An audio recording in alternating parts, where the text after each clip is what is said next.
When you think of Grandmaster Yoda, it's hard to imagine that he has any sort of hobbies. From the earliest records of the High Republic to his eventual death during the Age of Rebellion, Yoda seemed to only do a handful of things: meditate, study the Force, and teach his wisdom to others. But when he wasn't busy, immersed in the duties of a Jedi, Grandmaster Yoda actually had an unlikely hobby. What was it?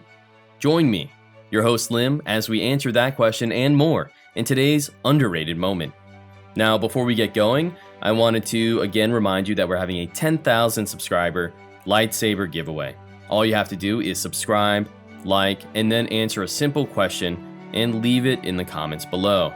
Today's question is, can you name 5 different foods from the Star Wars universe? Just go ahead and leave those 5 answers in the comments and you'll automatically be entered. And remember to subscribe as well. Now, on to today's story. When we scour the history books and look for the most interesting details about Yoda's life, it's hard to get past all of his military accomplishments. If we only look at the Clone Wars, which represented a very small period of Yoda's 900 years of life, you'll see that the Grandmaster achieved more than enough to fill an entire shelf in the Jedi library. But between his expert diplomatic feats, like the time he successfully ended the deadly feud in the Vagadar system, and his military ones, like his victory at Kashyyyk, Yoda actually hid a very surprising hobby. And actually, we have to look back at the era of the High Republic, nearly 300 years before Yoda's death, in order to find out what it was.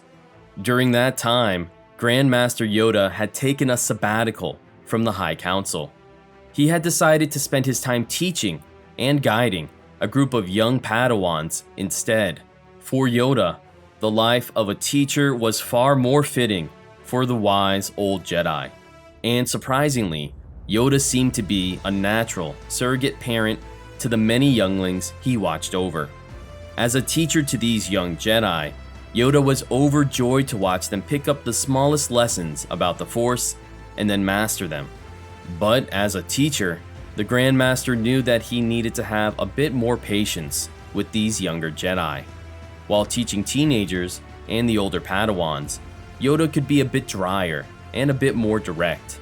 When occasionally instructing Obi-Wan Kenobi on the ways of the Force, hundreds of years later, Yoda didn't bother prettying up his lectures with funny anecdotes or interesting facts. He simply explained a method to Obi-Wan, and Kenobi tried to apply it. But in order to help with younglings, and also to make sure they had a fun time, Yoda often would spice up his lessons. And one way he did that was by using a skill he never seemed to display during the time of the Clone Wars: baking. Yoda, in fact, was an expert baker. He focused on cakes and pastries, and often served them to the Padawans under his care. His most famous dish was special baked sweet story custard cakes. When the Force-sensitive Mikian, a girl named Zeen Rala, was taken to Starlight Beacon Base in order to recover from the siege of her planet, Yoda visited her room with a platter filled with the tiny pastries to make her feel welcome and, hopefully, brighten her mood. And we even know the recipe. If you read through the ingredients, it's pretty much what you'd expect a Yoda-created cake to be. Just bake a simple tart shell, fill it with coconut-flavored custard, and then drizzle it with homemade caramel sauce. But there's actually one very special ingredient. The tarts are called special baked sweet story custard cakes for a reason, and when sharing them with your Padawans or friends, Yoda always insisted that you take a moment and tell a personal story of a time when you and your friends overcame a great challenge. We can't be sure what other recipes Yoda enjoyed cooking, but it's likely that he was a master of every type of baked treat. After all, acquiring knowledge and mastering a subject was exactly what Yoda did best. Whether that was starfighter piloting, lightsaber combat, or baking chocolate chip cookies. But it's interesting to note that Yoda actually didn't carry this love of cooking into his days spent on Dagobah. Even though that planet probably didn't have the easiest access to sugar, fresh citrus, and other ingredients that Yoda liked to use in his recipes, Yoda could have probably improvised. Perhaps Yoda thought that his time on the swamp-covered planet should have been spent in solemn solitude, and he shouldn't enjoy the simple pleasures in life. After all, he tried to refrain from eating meat, although there were plenty of wild creatures he could hunt.